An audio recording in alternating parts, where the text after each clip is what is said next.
This is Andrew Kite. I'm the Executive Director of the Loyola Family Business Center and President of FBN North America. I'm here with Dow Scott, who's a professor at Loyola University Chicago, for our webinar on to pay or not to pay director compensation. We're delighted to have you all with us today, and if we can go to the next slide. I want to start by just offering a little bit of context. Many of you have seen this slide before, but boards of directors play a critical role in managing the complexity of the overlap between family, manager, and owner, family, business, and ownership.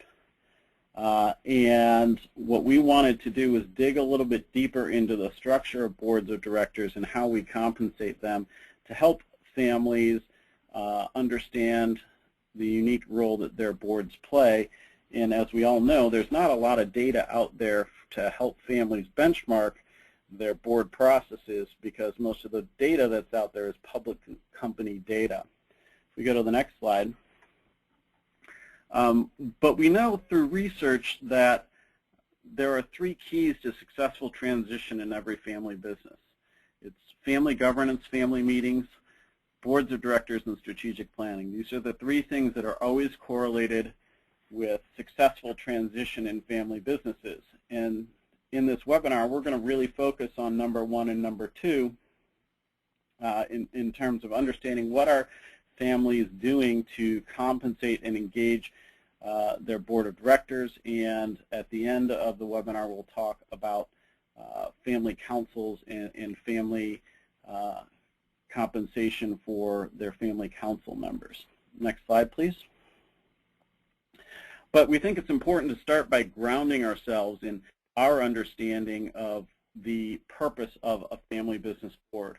And we believe that the purpose of a family business board is to provide accountability to management for articulating and achieving a vision and strategy that's consistent with the values and missions set forth by the family. So all of what we're talking about is really grounded in the idea that this should be the goal and objective for all family business boards. And we also want to be clear about some of our terminology. So if we go to the next slide, we want to be clear about what we're talking about from a board perspective, that we're not talking about ownership, we're not talking about senior management, we're really talking about the governance role that a board plays in the process of providing accountability. And that's different from the family council, which governs the family side of the equation, and of course different between a board of directors and a board of advisors. A board of directors is the legal entity that has fiduciary responsibility, whereas a board of advisors is a non-fiduciary body that merely advises management in a family business. We think it's important to make that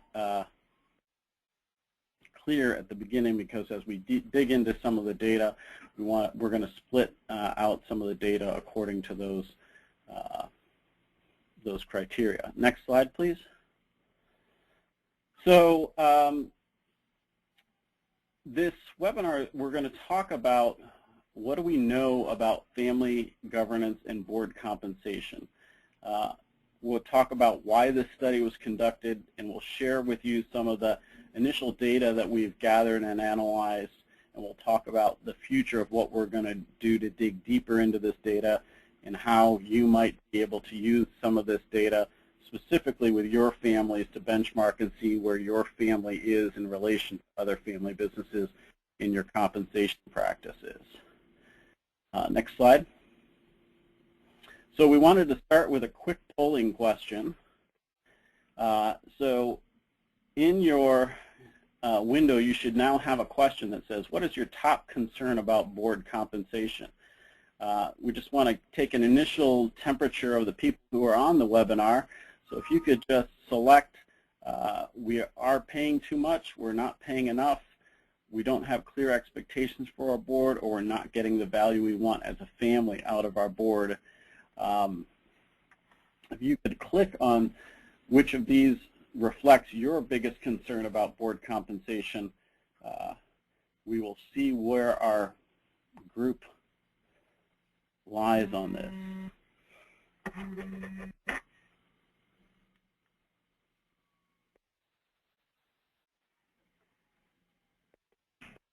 All right. Looks like 67% of our participants said we don't have clear expectations for our board. So this is a really interesting thing. It will relate to some of the data that we're going to look at in a little bit in the webinar. And I think one of the key aspects of this is that if we don't have clear expectations of our board, how do we hold them accountable and measure their performance if we don't have clear expectations? It makes that accountability process much more difficult. So thank you for your input there. Now we will go back to our slide presentation and talk a little bit about the data from the survey.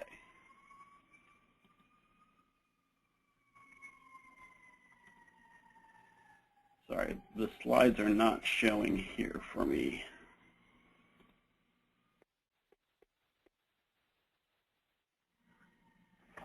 Go to webinar, that button down there.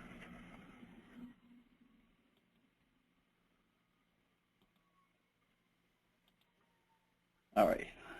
So, sorry, we're dealing with a small technical issue and moving from the poll back to the PowerPoint slides.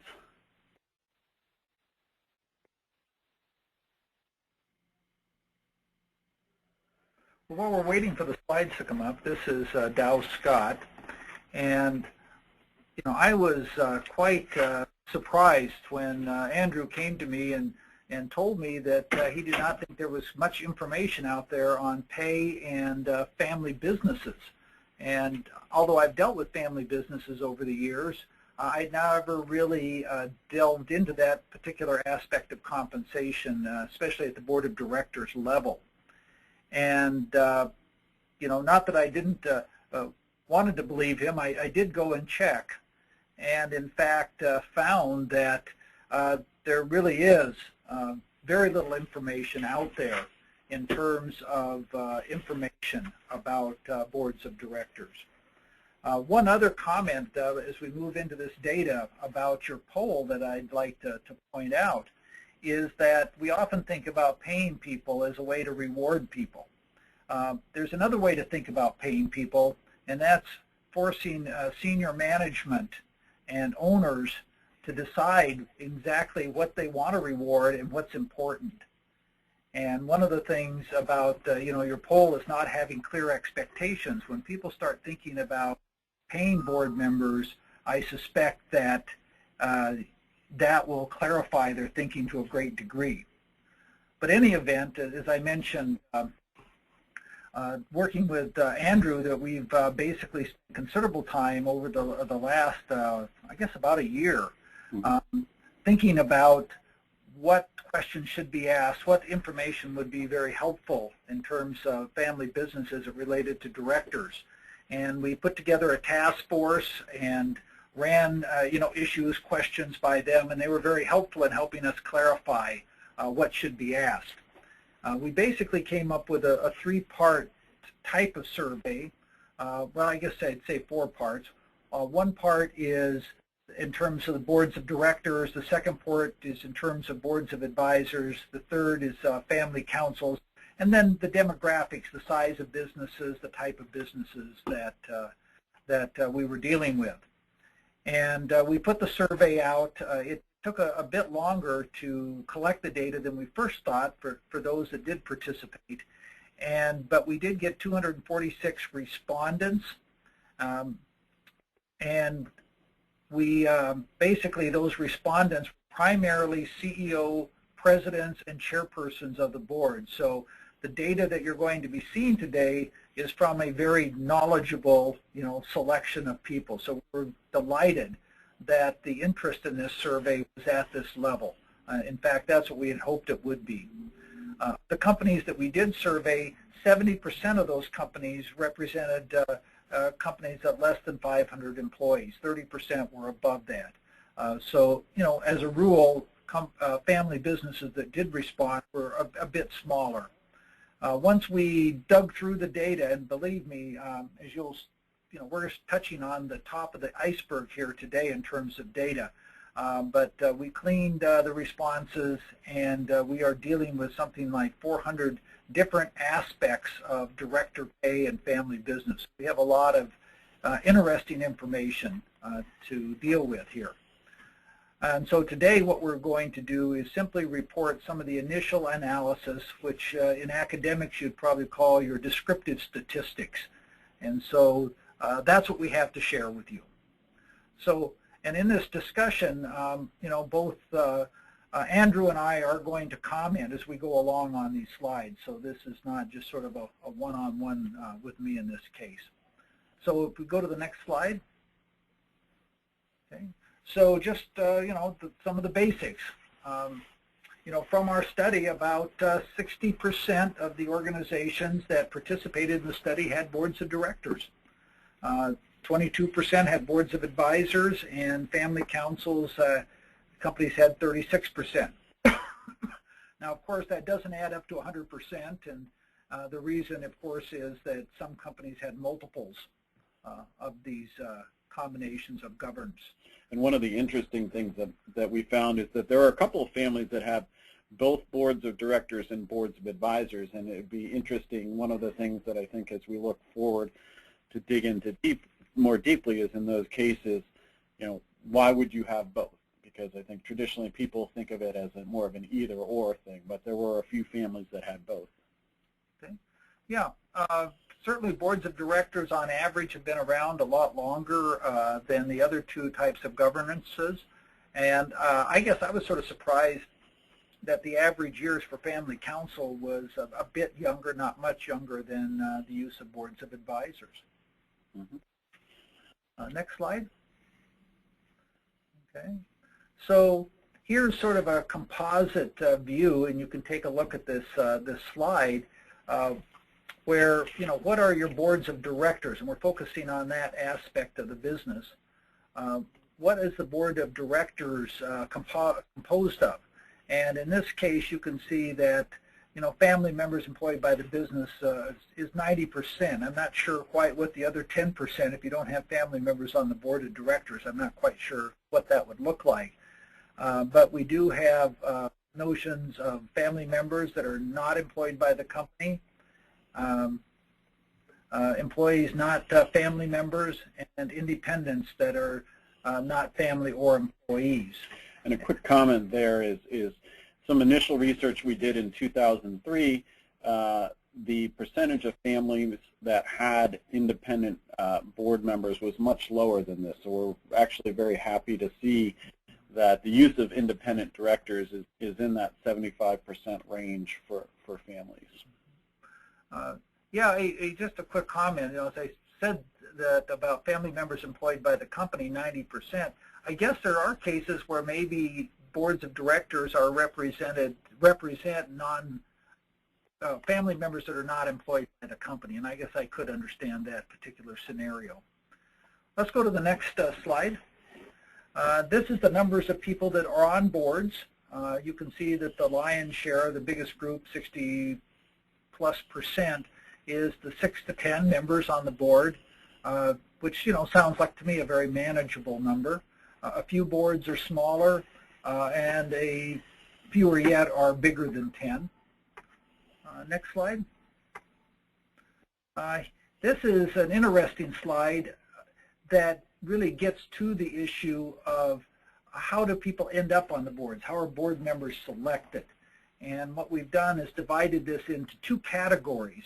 One is family members, and the other, how are family members chosen, and then how are independent members of the board chosen. Now, you got to be careful with these numbers that you'll notice that the independent scale is a little bit different than the family member scale. So the difference in numbers between independent and family members is not directly comparable. But if you look at it, you'll see that for family members, the two big things are, of course, family ownership. You would think that that would be the strongest characteristic, which is highlighted in red as a criteria. And the next one, certainly trust by extended family members, are two of the biggies. The other items are a lot smaller, or take quite a drop. If you look at the independent side, though, again, trust is still a major factor, and that's in terms of independence. But when you hire independents, then the issue becomes industry experience and bringing expertise in particular to the board. And that expertise is certainly understandable when you start talking about the complexities of dealing with compensation issues, audit issues, governance issues. And so that's what's obviously bringing independence to the board. Andrew, do you have other comments on that one? I think that the family piece in terms of selecting family members to serve on the board is typically, in terms of my experience, a little less rigorous than the process to select independent outsiders. So I think that data is reflective of that. I think one of the questions I see more and more families asking these days is, what should the criteria for a family member be in order to serve on the board? And if you go back to that core purpose of serving on a board, which is to provide accountability to management, company ownership does not necessarily it's not a variable that is predictive of your ability to hold management accountable. You might argue that industry experience and expertise would be more valuable, and so I think more and more families are looking at how do we qualify family members to serve on the board beyond just the perhaps softer variables of just trust by family and ownership in the company. Well, Andrew, that does seem to me to speak to another issue in terms of family businesses and governance, is that a board, is involved in major management decisions, including, payment of executives and, understanding fundamentally the business. And it's not necessarily just simply representing people. Mm-hmm. And that seems like that would be more the role of family council. Right. Where you have a representative notion as opposed to a governance notion. Exactly. And I think that too often families see family representation on the board as representing their branch or representing their voice on the board. And really, anybody who serves on the board in a board of directors situation has a fiduciary responsibility to all shareholders, not just in their family branch. So if a family member comes in thinking that they're just representing their branch, that's actually going counter to the core purpose of a board of directors and the fiduciary responsibility of serving on a board of directors. Okay. Next slide. Okay. What this represents is a notion of what kinds of committees are on, subcommittees, or I guess committees are on boards of directors. And again, we're seeing, an issue where expertise needs to be applied. And what we have, of course, is the biggest one is the whole issue of compensation. And when you think about compensation, it's typically the biggest cost of doing business. And you're starting, setting compensation typically with the board is for the very senior people, but that sets the tone for compensation all the way through the organization. So rightfully so, compensation certainly deserves to be a committee, and certainly it deserves, expertise. And as we dig into the data, what we'll do is hopefully look and see if this is where independents tend to be more represented. But audit certainly up there in terms of organizations that have those family businesses, governance, nomination, not so much succession and continuity, which to me, when you talk family businesses, that is something that's probably even more challenging than a regular corporation, because basically you have some commitment at the senior levels to keep family members involved, where if you're in a normal corporate situation, you can simply go outside if you haven't done much in continuity and hire somebody. that has the expertise you need. I would think that should be a very important committee. And as I look at this data, I also ask myself the question of why are the percentages relatively low in terms of the number of boards that are taking it or doing some of their work through committees. As we dig deeper, I think if we were to compare this to public company data, there would be a much greater use of committee structure to carry out the work of the board than it looks like the data is saying here that families are perhaps using committees at a lower level than maybe public companies would. Yeah, that would be certainly an issue about efficiency, and efficiency in terms of time, and being able to be sure that you're digging deep enough in any one of these areas to provide the very best information in making decisions. Next slide. Okay. One of the things that is important when you want to clarify and basically hold responsible board members is to really have a clear set of expectations, which is often reflected in what we would call a job description of some kind. And in this case, we found that a clear job description of what's required was only there for about a third of the organizations that responded. And I'm talking in here, just to be clear here, this is a third of the organizations that had boards. We're not talking about a third of the entire sample, but a third of the organizations that had boards had accurate job descriptions.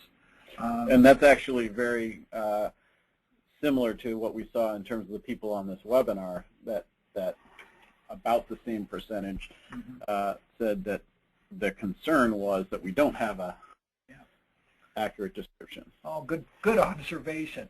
Now, we do have folks that say that they don't have a job description, but they have clear expectations. That may be true. I guess my nature of a little bit of skepticism is that it may be very true for the person that filled out the survey. Mm-hmm. Now, I would be very interested to find out what other members of the boards or other members at senior levels thought about how clear it was. Next slide. Okay. In terms of the role of the chief executive officer, who plays certainly a very important role in the company, and also the important interface between the board and the company, what exactly is their role? And in this case, 83% of the CEO or most senior executive of the company is a family member, which you would certainly expect. The CEO participates in meetings in 10% of the cases, but is not a voting member. In the biggest cases, they are, in fact, a voting member. That they are chair of the board and are a voting member, so that they hold a very important role on the board of directors. Okay, next slide. Okay. Does your company have independent directors? Yes, and they are paid. That's 70%, 71% of the organizations state that. So independent directors are starting to have an important, role in companies, and the organizations are willing to pay for that role. In a couple cases, I guess they found some volunteers to be on the board. I would be wondering what the relationship is there to create that, and if those board members are in fact as responsible as someone that's being paid for it. Next slide. Okay, here's where we get into pay for boards of directors, and in this case we're talking about independent directors, whether they get an annual fee or a retainer. And basically, in terms of independent directors, in terms of an annual fee or retainer, about 28% don't receive that. Now, that doesn't, of course, mean that they're not paid. They may be getting paid per meeting, and we have not gotten that deep into the data to know, what exactly that percentage is. That certainly goes against the previous slide. But when we start talking about those who are paid, this slide gives you some indication of sort of where the pay amounts are per year in terms of thousands of dollars. So again, just to reiterate, some families may compensate with only an annual fee or retainer, and some families may compensate with just a per meeting fee, and some will use both. So even if a family may pay at a $20,000 retainer, there may also be a per meeting fee that might increase that number for the total compensation for the board member. And, then there may be other bonuses, of course, for being chairman of the board, for being chair of a committee. There's a whole host of that, and we're seeing that in the data. We're just not reporting that at this point because we really don't have the time to get into that in detail today. But you can see the lion's share here are paid between, $1 to $30K annually is where the bulk of people as independent directors are being paid. Can we go to the next slide? Independent directors pay per meeting. Okay, here you are seeing the pay per meeting, and you can see that it's fairly apparent that organizations are doing it by the meeting basis. And you can see that it runs from, the bulk of them run from $1,000 to $3,000 a meeting, or maybe a little under 1,000, I should say, probably about 500, as I recall the data, to about 4,000 is where the bulk of the folks lie. Next slide. Does your company have any family member directors? And that answer certainly is a big yes. We know that, but in this case, we know that they are paid too, and that the majority, when a family member is on a board of directors, they are paid. A few of them are not paid, and in a few cases, they do not have family members on the board of directors. Can you care to comment on that, Andrew? Yeah, I think that's certainly not the norm in the family business field, but there are some families who really see the board as a professional role, and that the family's role is to elect directors, and so that they're in a minority of cases they will have just independent directors. Again, I don't see that very often. I would say that most often I see a family have 3 to 5 independent directors, and then some mix of family, 3 to 7 family members, depending on the size of the family. But that data is a bit of a surprise then, with 20%, huh? Yeah, that would be a surprise. Okay. Next slide. Okay, family member directors, so we're talking about how they're paid and whether they get an annual fee, and this shows the annual fee for family member directors, and a chunk of them are not paid. Now, I think that's probably that's fairly common, right, in terms of... Yeah, I think that's probably reflective of some of those family member directors are employees. Mm-hmm. So I think that's a part of that data, and I think that what we're seeing here is that in some cases families are paying family members less than they are paying the independent directors, which I'm not sure we would say is a best practice, but that's what the data is saying.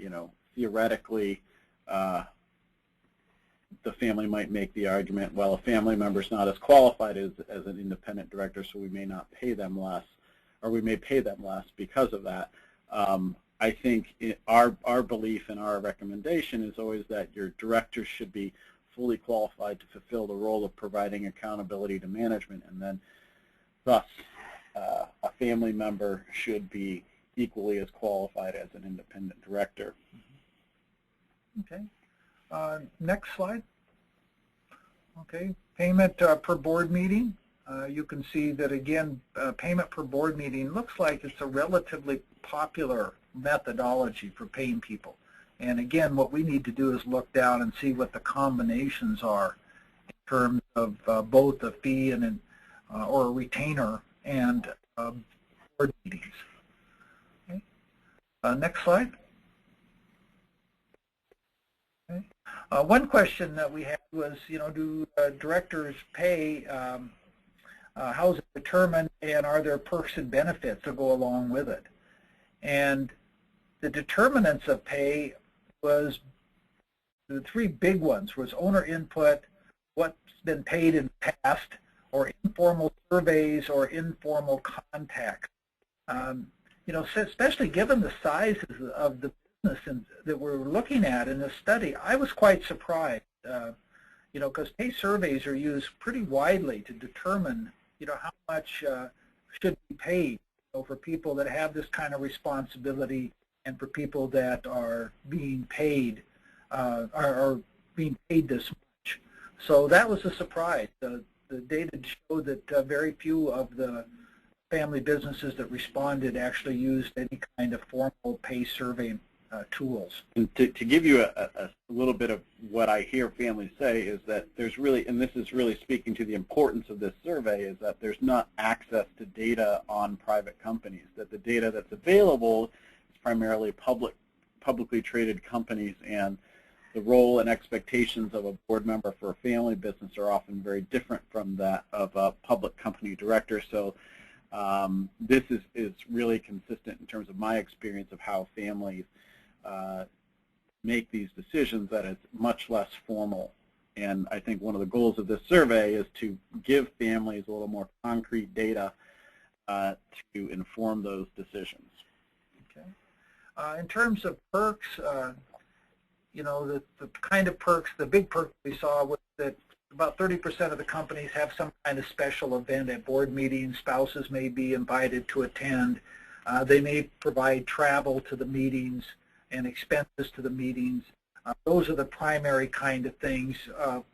There was an occasional issue of having a meeting in a special holiday kind of place that board members could attend, but that was pretty thin. And I suspect, part of it is just the tax laws nowadays, that the tax collectors are paying a lot more attention to the perks that are being offered, and that, you have to be very careful in terms of taxing those perks if you offer them. Few companies seem to offer any kind of retirement, health care, life insurance to directors. In fact, it's less than 10% that do that. And so that's sort of the big ones. Next. Okay, how is board member pay determined? In about 43 or 44% of the cases, there are specific consistent policies in determining pay. A little over 20% say general guidelines, but I was again sort of surprised that 35% of the companies have no formal policy or guidelines for paying people on their boards. And especially when you got multiple people and you're trying to have contributions on those boards, pay, inconsistency in pay can be a great distraction. Mm-hmm. Next slide. Okay. Something about CEO pay and company presidents. Typically they are not paid to be on the board. Over 70% are not paid.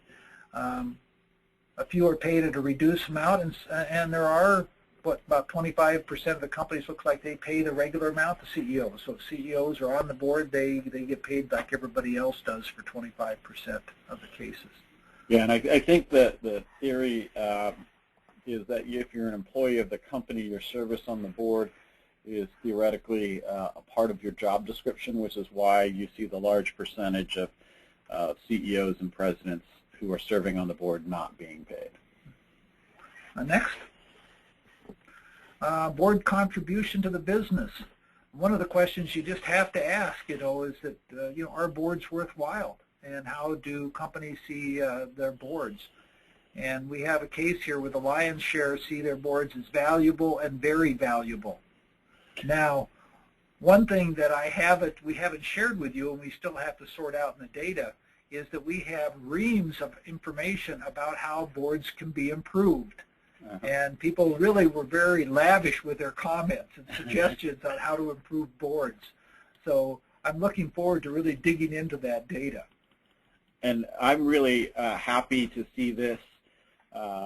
This is reflective of earlier research that we did in the American Family Business Survey that showed that I think it was about 82% of CEOs say that creating a board or having a board was one of the most important management decisions that they ever made.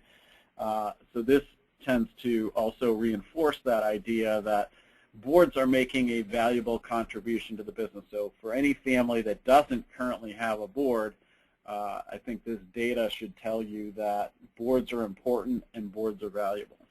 Yes, and I think the other part of it is if you have a board that you don't think is making a very valuable contribution, you know, the issue may be you need to look at that board. Mm-hmm. And not only how it's structured, but the people on that board. Are they really in a position to give you value? And to go back to our expectations clear of the board, I was on the phone earlier today with a family. I'm helping them with analyzing the performance of their board right now, and one of the things that's consistently come out from each of the independent directors has been we don't really have a clear sense of what is the expectation or the purpose of this board. Are we an advisory board? Are we a fiduciary board? Do you want us to be making decisions, or do you just want our advice? And so going to your point, you know, if that's not clear, being able to assess the value that a board is providing is going to be very hard if we're not clear about our expectations. You know, part of accountability is being clear about what's expected. Yeah, and that certainly builds on the notion that if you can have clear expectations at the top, that tends to then drive down through the business so that you can see those clear expectations throughout the business. Next slide. Board of Advisors. You know, 22% of the organizations we mentioned earlier have Board of Advisors. Typically, they're a little smaller, and so you have a lot more of them there at the 1 to 5 member category, although there are significant numbers at the 6 to 10 member, but they don't tend to be bigger than that. And I guess when you're talking about giving advice, maybe that makes some sense. It's a little easier to manage. Next slide. Board of Advisor members, they're paid in many cases. They're paid like they would be as a regular board, and then in about 25% of the cases they're not paid. Some though do provide the expenses, travel, those kind of things for those advisors. And my guess is that in those situations where the Board of Advisors members are not paid, it's more of kind of like a kitchen cabinet where, you know, we're bringing colleagues that we respect and maybe friends together to give us advice on our business, and it's often a kind of precursor to actually building stronger governance. Yeah, and probably if you're not paying, you probably cannot really ask for as much time. I suspect that that's at a much lower level, right, type of situation. Next slide. Independent members, well, in almost all cases, if you have independent members of the Board of Advisors, they are paid. Next slide.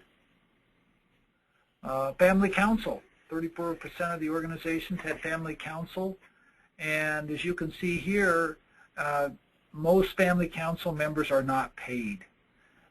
Although we have a few, we have, what is it, 18, 19% it looks like, are in fact paid, and 20% do receive some travel expenses, you know, and a few perks. Mm-hmm.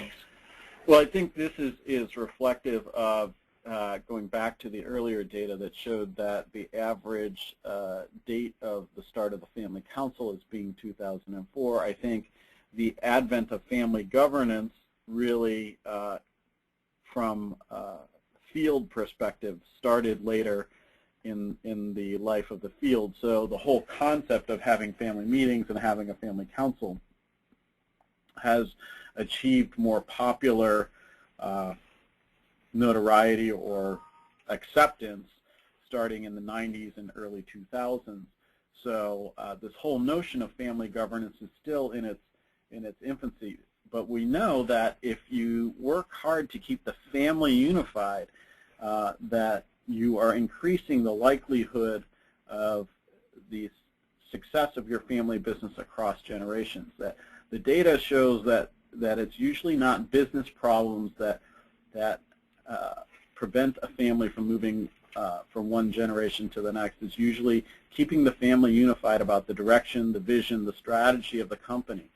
So in order to do that, you need to have a strong family council. And I think what we're seeing here is that for those families that have a family council, which we define as a representative group of family members to help make decisions on behalf of the family. Again, this isn't about the operations of the business. This is about the business of the family. How do we stay unified about what we expect of the company, what we expect of our board, etc. That family council still tends to be largely volunteer, although I think if we had done this research 10 or 15 years ago, the number of family council members who were actually paid would have been even lower. So I think I'm really interested to see over the next 5 or 10 years as we repeat this study whether this percentage goes up. Because this goes back to that notion of accountability and evaluating the performance. I see a lot of the families that we work with that don't have formal evaluation procedures in terms of assessing the effectiveness of their family council. And I think largely there's a sense of, well, it's a volunteer group. So how deep into evaluating the success of this group do we want to get? Because we don't want to discourage people's participation because they're acting on a volunteer basis.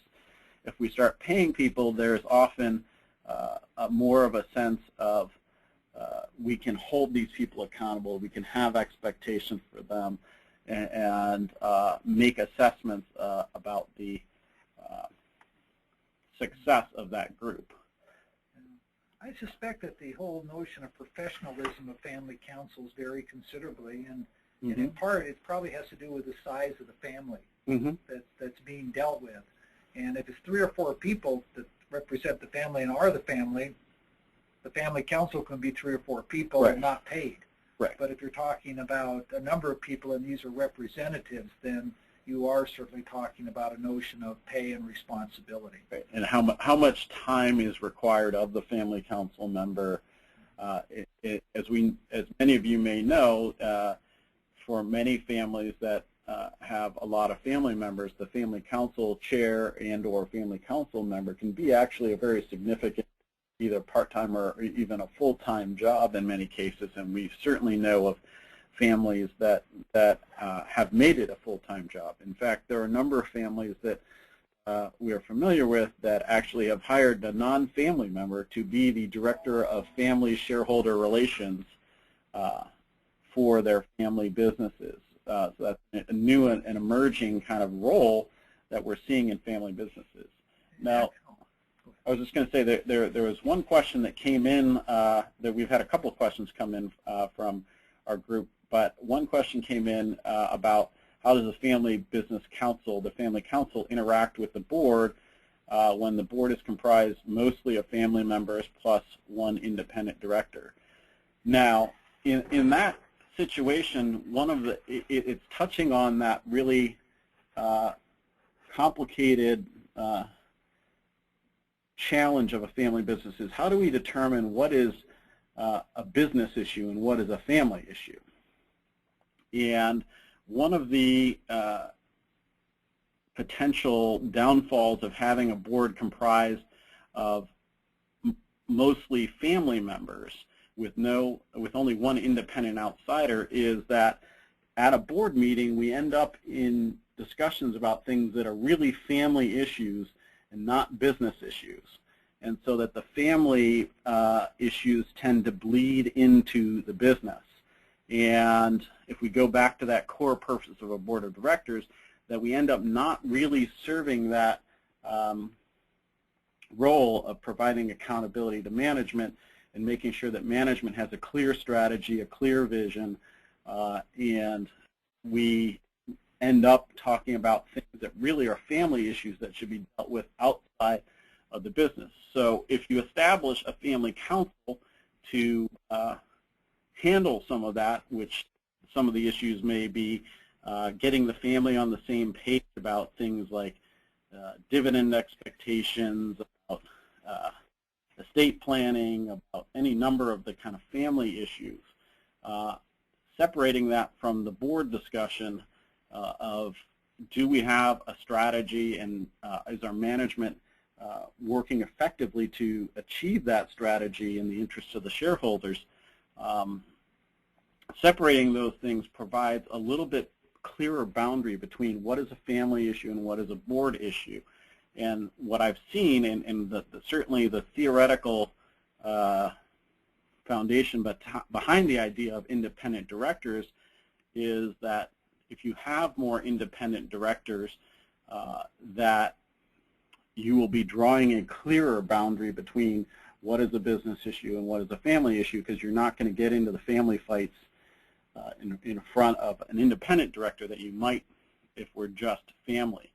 And just commenting quickly on the challenge of having only one independent director is that that independent director often can feel very isolated and maybe not speak up as strongly about their concerns because they're the only independent in the room.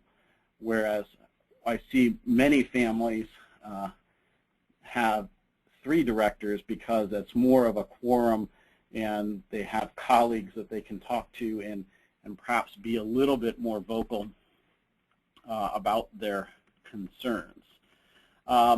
Another question that came in was that, so it is surrounding the question of, since family members are seldom able to bring industry experience to the board or even networking experience to the board, should they really be paid the same as the independents that we bring in? I think that's an interesting question. And if we're talking about, I think you might view it differently if it's a board of directors versus a board of advisors. You know, they're serving on a board of directors, they have the same legal liability as independent directors, so to pay them any differently might create some philosophical challenges. I don't know, how do you feel about it? Well, to me, an issue, you know, that came to the surface of my thinking is maybe this is really a good argument for having a family council, because if a person's on the board and they have fiduciary responsibility, they should be knowledgeable. Everybody, you know, they're putting at risk people on the board for making bad decisions, and they would be held legally responsible. If the person's primary interest in being on the board is to be a representative of the family, maybe they need to be focused on family decisions on that board. Mm-hmm. And so I guess that is a more fundamental question I would be thinking about, is who should be on that board.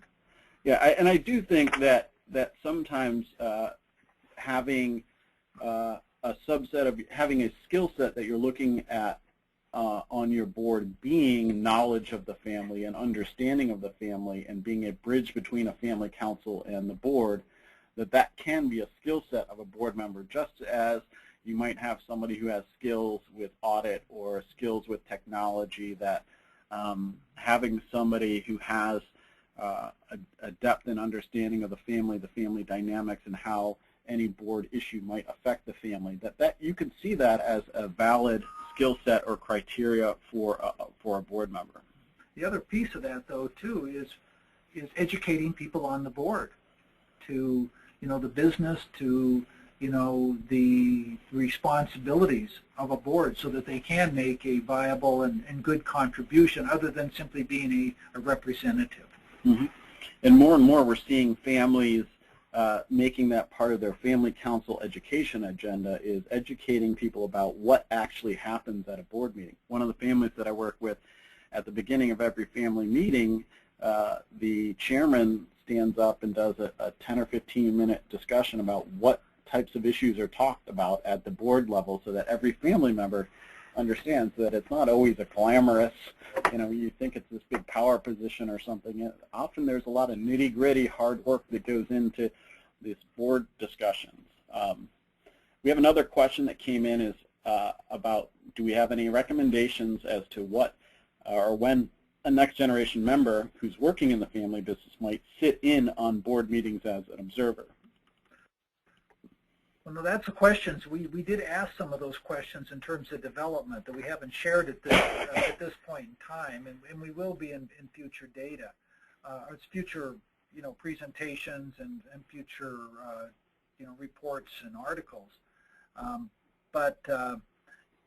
That I think is a very central question. If you're going to have competent people on the board, you do need to provide those types of developmental experiences, and they have to be sort of long-term. You can't train somebody up for a board position in 6 months necessarily. I mean, you can orient them, but that doesn't mean that they necessarily have the skills to serve in a very competent, contributory manner. An interesting issue that I've talked a little bit with an attorney about, and I'm trying to find some time to do a white paper on this, is that there are some legal issues about an observer at the board level, which are in terms of if there ends up being litigation, what is discoverable about board discussions. And my understanding from my conversations with the attorney is that board discussions in general are confidential because they're talking about the future of the company. But if you have somebody that's serving in an observer role, that there's some question about whether that pierces the veil of confidentiality because you have an outside person to the board listening to discussions. So that's an important thing to think about. But of course, board observer programs can be very helpful in terms of preparing family members for board service. So another question came in about, can family board members also double as family council members? And the answer is absolutely yes. There are often people who serve on boards that are also in the family council. I think the challenge is, number one, a time perspective. Do they have time to do both? And you don't necessarily want to have everybody on the board also being on the family council because it becomes a little bit redundant. Well, and representative. I mean, you want people to feel included, that their voices are heard. Mm-hmm. Another great point from my good friend Jamie Tucker is that independents can't bring the values of the family. So another qualification of a family member for serving on the board is bringing some of the values of the family and making sure that the values of the family are taken out or incorporated in discussions with the independent directors. Yeah, it's a very good point. Do we have another slide? I think we're quite toward the end, but our time is also running out. Could you turn the slides? Oh, okay, so we are to the conclusions. We have a question. Has anybody ever discussed issues with underage family members under 18 sitting as family directors? I've never seen that discussed anywhere. It's an interesting question. I think in any of these type of situations, I go back to that core purpose of providing accountability, and is our board positioned to provide accountability? And the question I would ask is, what would somebody who is under 18 be able to offer at that board level that fills that purpose?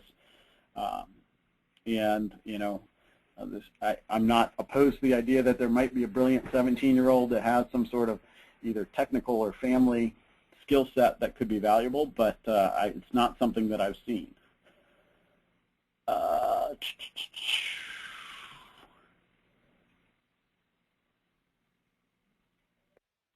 So there's another question about long-term compensation paid to board members.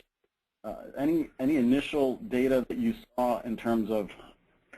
Yeah, we did ask that question in terms of, I assume you're saying, some kind of, maybe not equity in terms of family business, but something that looks like, incentive pay or pay for how well the business does. And we did ask that. It's not done very much at all. It's pretty limited. And it looks like they tend to be pretty unique methods of establishing how that pay is offered. Now, when you look at boards of directors in public companies, it's very common because they want the board to be aligned with the business. And so I think this is an area that really deserves some thought in terms of the family businesses. How do we make sure, especially if we have independent directors, that they are in fact aligned with the business in terms of offering advice and being part of that. Mm-hmm. Another question that came in is will this presentation be available download afterwards to share with the family? That answer is absolutely yes. For members, you can download that. Let's see. I think that covers it for the questions that I've seen. So maybe we'll just move to wrapping up. So I think we've got an interesting, a really interesting set of data and a foundation for really providing some real benchmarks to families on their compensation. We will be taking this data and going deeper into the data to compare family versus public companies, break down boards of advisors versus boards of directors, look at size of company, and how that impacts compensation so that you can find better benchmarks for your family and your business to say, okay, we're a $100 million business and we have 500 employees. What are families in our size category paying people right now? How does that compare? So we will be doing a lot of that analysis over the next couple of months. We'll have a general publication that is generated from that, and then if any of you would like to have a report prepared to provide specific data to your family, you can contact me at the email address below, and we can talk about how do we provide you some benchmarking for your specific family. And any of the families that have participated in the survey will get the full research report in appreciation for their participation in the study. So if you haven't taken the study and you would still like to participate and get a full copy of the survey at the end, please also email me and let me know, and we'll get you a link to participate in the survey and add to the data that we already have. Dow, any closing comments? Well, this has certainly been a fascinating study for someone like myself. Compensation is sort of my life and what I teach and the research I do, and this has been very fascinating. I've had a fair amount of contact and work with, especially incentives with family businesses, and this certainly adds a new dimension to it. One thing I think is very important here is that this kind of research, this kind of survey data, be continued in the future, and certainly that's the intent here, that this study would then become a study where companies could benchmark over the years, over time. And so you will certainly see more of us and see more requests for providing this data on probably a very periodic basis. Mm-hmm. And again, participation, we as you see in the data that we presented today, any individual responses are completely confidential. So